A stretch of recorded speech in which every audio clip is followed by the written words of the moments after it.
اس قسم کی بات کرتے ہیں۔ آئیے میں آپ کو سمجھاتا ہوا چلوں۔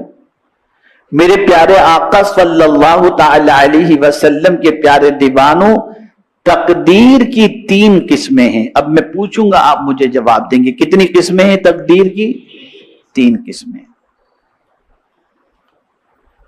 ایک ہے تقدیر مبرم،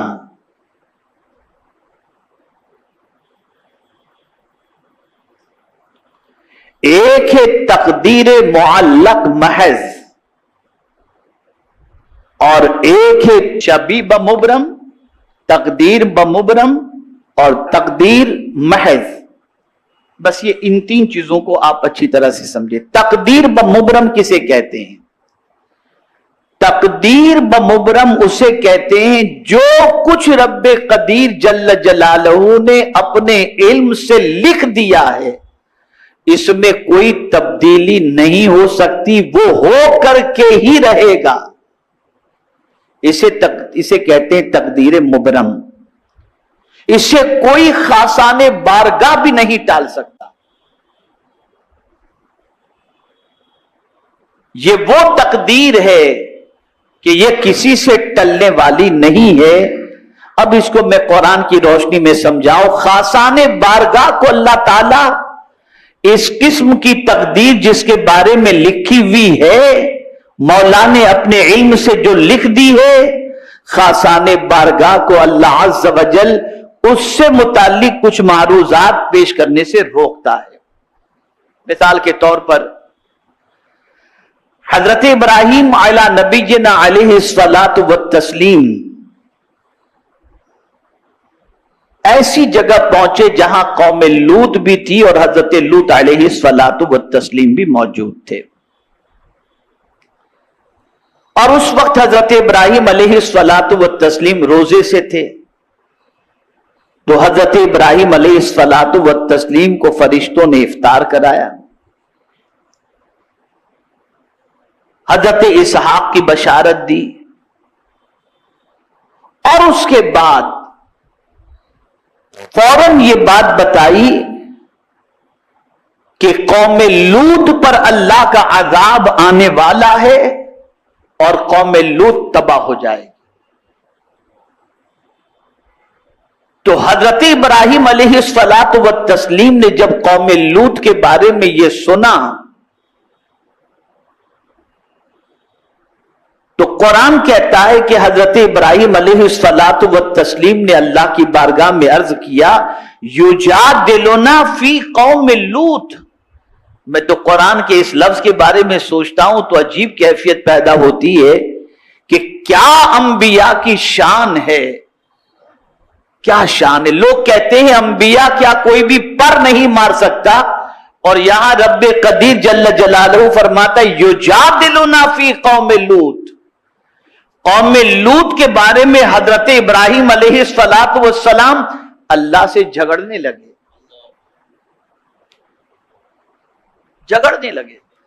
اب وہ لوگ جو کہتے ہیں کہ انبیاء کو پر مارنے کی بھی گنجائش نہیں، ذرا دیکھو اللہ کیسے ناز اٹھاتا ہے اپنے نبیوں کا، کہ انہیں مچلنے کی اجازت دیتا ہے کہ مچلو جس طرح سے تم مچلنا چاہو۔ لفظ جدال جھگڑے کے معنی میں آتا ہے۔ کس انداز سے حضرت ابراہیم مچلے ہوں گے۔ اور یہاں تھوڑی سی ایک بات اور بھی عرض کر دوں، قوم لوط کے بارے میں حضرت ابراہیم علیہ السلام اللہ عز و جل سے معروضہ پیش کرنے لگے۔ اب قوم لوط جن کی طرف حضرت لوط علیہ السلام کو بھیجا گیا تھا، اور قوم لوط میں حضرت لوط علیہ السلام، ان کی فیملی اور کچھ لوگ ہی ایسے تھے جو ایمان والے تھے، باقی سب کے سب جو ہے وہ اللہ خیر فرمائے بہت شدید اور سخت ترین گناہوں میں گرفتار۔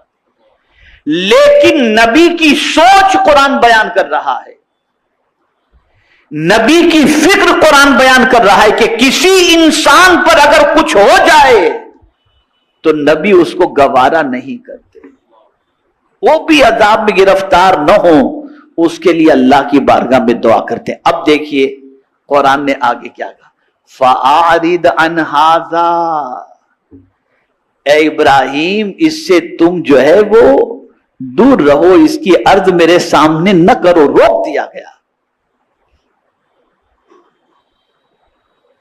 حضرت ابراہیم علیہ السلام کو روک دیا گیا کہ قوم لوط کے بارے میں تم مجھ سے عرض کرنے اور معروضات پیش کرنے سے فاعرض عن ھذا، اس کے سلسلے میں آپ اعراض کریں، پرہیز کریں، نہ کچھ آپ مجھ سے کہیں۔ کیوں؟ انہ قد جاء امر ربک انہم آتیہم عذاب غیر مردود، یہ اللہ نے چونکہ قضائے مبرم ان کے بارے میں قلم فرما دی تھی اور یہ فیصلہ ہو چکا تھا، اس لیے اللہ نے فرمایا کہ یہ ہو کر کے رہے گا اور یہ تباہ ہو کر کے رہیں گے، برباد ہو کر کے رہیں گے، یہ میرا اٹل فیصلہ ہے۔ تو خاصان بارگاہ کو ایسے موقع پر عرض کرنے سے روک دیا جاتا ہے، اور یہ ہے قضائے مبرم جس کو اللہ نے لکھ دیا ہے، اور جو اٹل اللہ کا فیصلہ ہے اس میں کوئی خاصان بارگاہ بھی جو ہے وہ بارگاہ سمدیت کے اندر معروضات پیش مچلنے کا موقع دیا جاتا ہے، لیکن اللہ عز و جل ان کو روک بھی لیتا ہے۔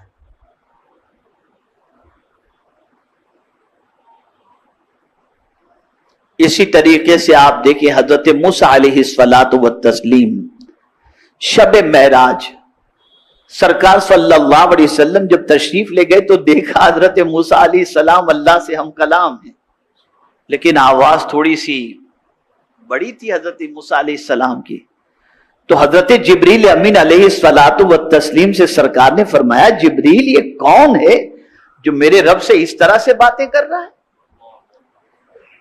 تو حضرت جبریل امین علیہ الصلاۃ والتسلیم نے عرض کیا کہ حضور یہ اللہ کے کلیم حضرت موسیٰ علیہ السلام ہیں، کہ رب کے سامنے اس طریقے سے؟ اب جواب سنیے، جبریل امین جواب میں عرض کرتے ہیں حضور اللہ نے ان کے مزاج کے اندر کافی سختی رکھی ہے، اس لیے وہ اس طرح سے کلام کر رہے ہیں۔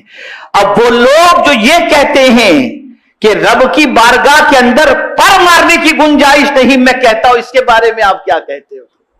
انبیاء کے ناز اللہ اٹھاتا ہے، انبیاء کرام علیہم الصلاۃ والتسلیم اپنے رب سے بات کرتے ہیں، اس لیے کہ جب وہ کہتا ہے جو کہتا ہے وہ مانتے ہیں، تو کبھی ایسا بھی ہوتا ہے کہ مچل کر وہ بھی ناز برداری کے لیے اللہ عز و جل کی بارگاہ میں اس طرز کلام کو اختیار کر لیتی ہے، اور اللہ ان کے ناز کو اٹھاتا بھی۔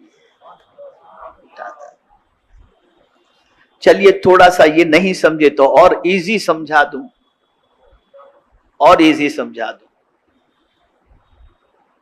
آپ سوچتے ہوں گے اللہ سے جھگڑا کرنا، تو وہ جھگڑا جس کے بارے میں آپ سمجھتے ہیں اس طرح سے نہیں، وہ ناز برداری کا انداز ہوتا ہے، وہ مچلنے کا ایک انداز ہوتا ہے، جیسا کہ اب سنیے آپ،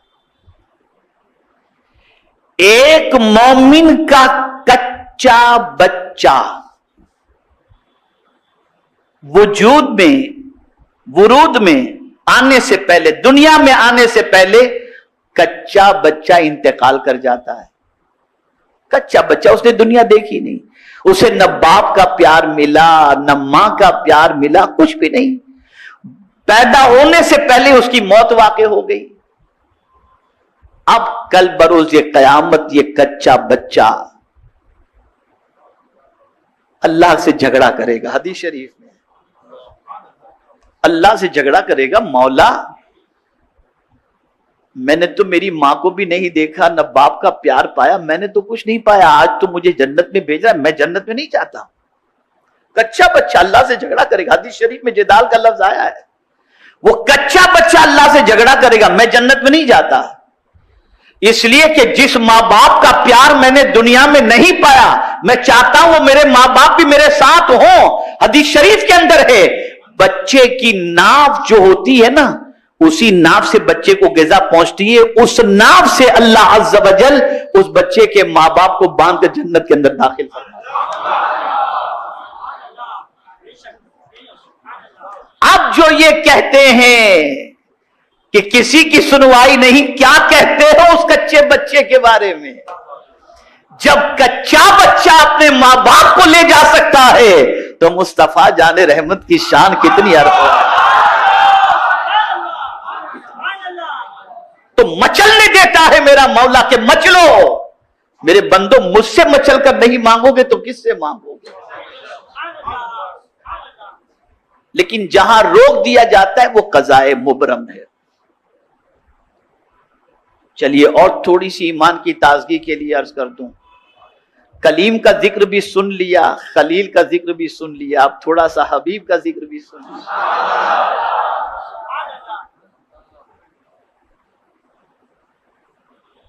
जब रब्बे कदीर ने फरमाया वला सौफ युअतीका रब्बुका फतरदा, अन करीब मेरे महबूब आपको इतना अता करेंगे कि आप राजी हो जाएं, ये मौला कह रहा है। अब देखिए हुजूर कैसे मचलते हैं। अब जब मेरे मौला तूने कह ही दिया है कि मैं जब तक राजी नहीं होऊंगा उस वक्त तक तू मुझे अता करता ही रहेगा, तो मेरे करीम अब मेरी भी अर्ज सुन ले। मैं उस वक्त तक राजी नहीं हो सकता जब तक मेरा एक उम्मती भी जहन्नम में है। अल्लाह ने सरकार सल्लल्लाहु अलैहि वसल्लम की इस ख्वाहिश की तकमील का मुद्दा सुना दिया और रब्बे कदीर जल्ल जलालहू ने अपने प्यारे महबूब सल्लल्लाहु अलैहि वसल्लम को बशारत अता फरमा दी। अंबिया की ये शान है कि वो रब की बारगाह में मचलते हैं और उन्हें ये इख्तियार होता है, दामने अदब को थाम कर वो मचलते हैं।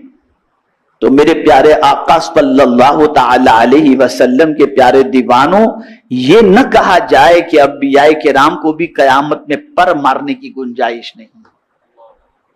अब आइए समझें, क़ज़ाए मुबरम आप समझ लिए, ये वो चीज है जिसका फैसला अल्लाह ने अटल फरमा दिया है, वो टलने वाला नहीं किसी खासाने बारगाह की दुआ से।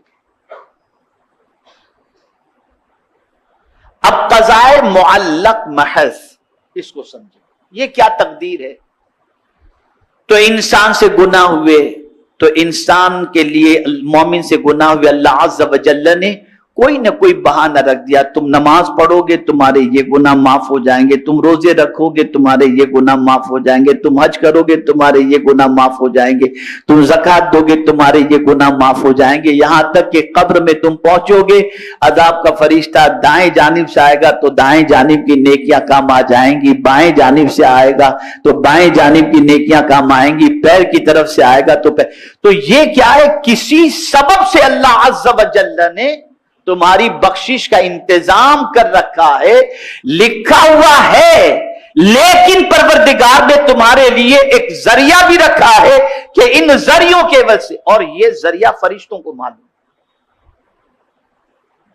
ये जरिया फरिश्तों को मालूम है कि परवरदिगार इस अमल से इस बंदे के इस गुनाह को माफ फरमाएगा। तो ये एक क़ज़ाए जो है वो महज जो है, ये क़ज़ा एक तकदीर है। अब तीसरी किस्म आप समझे, क़ज़ा शबीब मुबरम।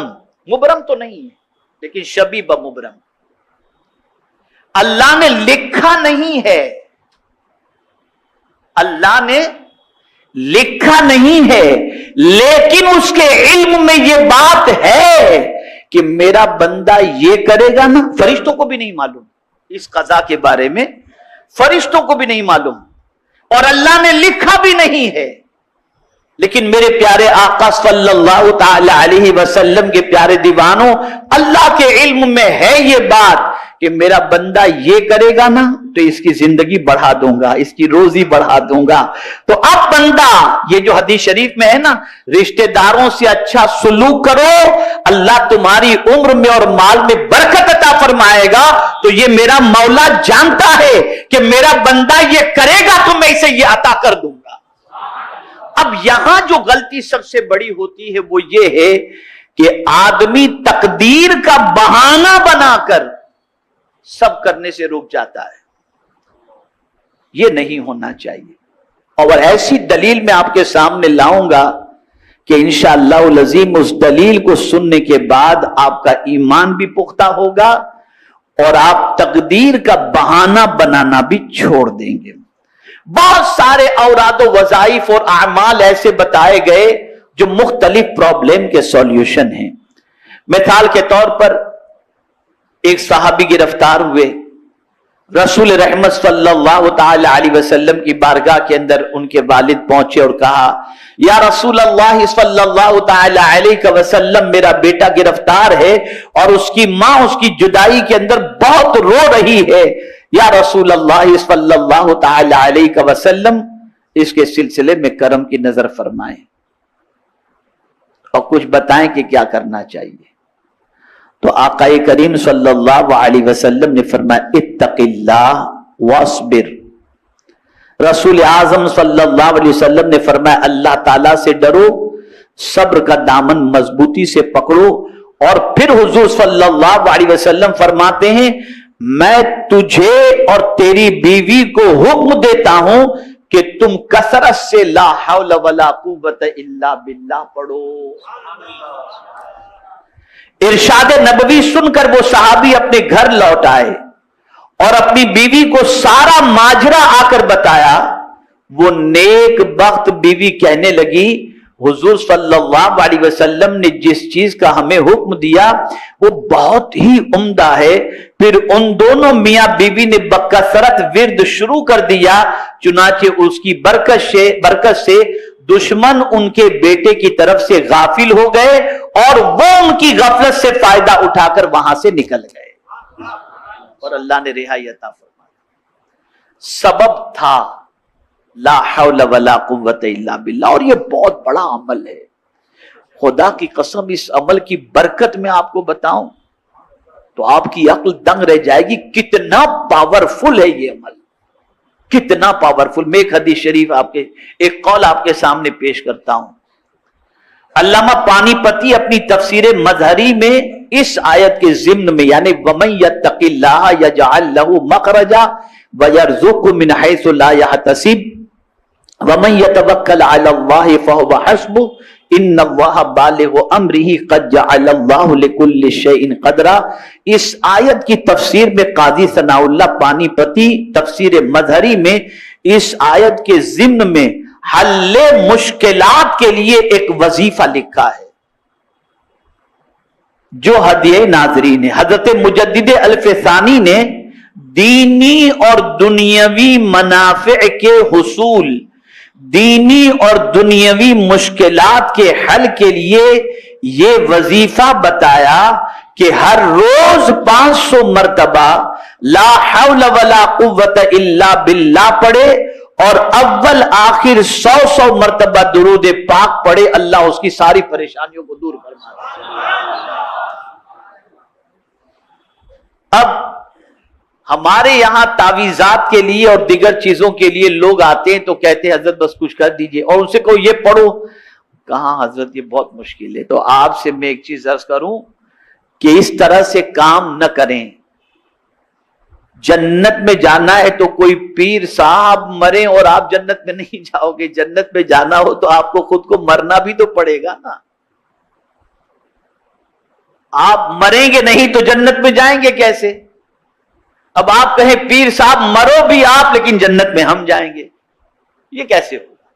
तो ये औलियाए किराम जो औरादो वज़ाइफ अता करते हैं, इससे मुसीबतें टलती हैं, परेशानियां टलती। अब वो लोग जो तकदीर का रोना रोकर और तकदीर पर भरोसा करके चुपचाप बैठ जाते हैं और कहते हैं अब जो कुछ तकदीर में लिखा है वो हो करके रहेगा, उसके लिए एक हदीस, और इतनी प्यारी हदीस शरीफ है कि मैं ये समझता हूं कि इस हदीस मुबारका को जहन में रखकर खुदा की कसम आका का सच्चा इश्क होगा ना तो कोई आदमी कभी बेकार बैठेगा ही नहीं। वो मुतहर्रिक हो जाएगा, वो दौड़ धूप करने वाला बन जाएगा, वो मेहनत और मशक्कत करने वाला बन जाएगा, वो तकदीर का बहाना करना छोड़ देगा। और वो हदीस कौन सी है? अल्लाह अकबर, अल्लाह अकबर।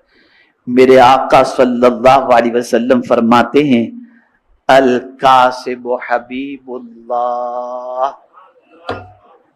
सरकार सल्लल्लाहु अलैहि वसल्लम फरमाते कसब करने वाला, काम करने वाला अल्लाह का हबीब है, अल्लाह को बहुत पसंद। बेकार बंदा अल्लाह को पसंद नहीं। अरे जब बेकार बात करने والا اللہ کو پسند نہیں ہے تو بیکار رہنے والا اللہ کو کہاں سے پسند ہوگا؟ اور آج کیا ہے ہماری قوم کا حال دیکھ لیجئے. بس اس پر کچھ کہنے کی ضرورت نہیں.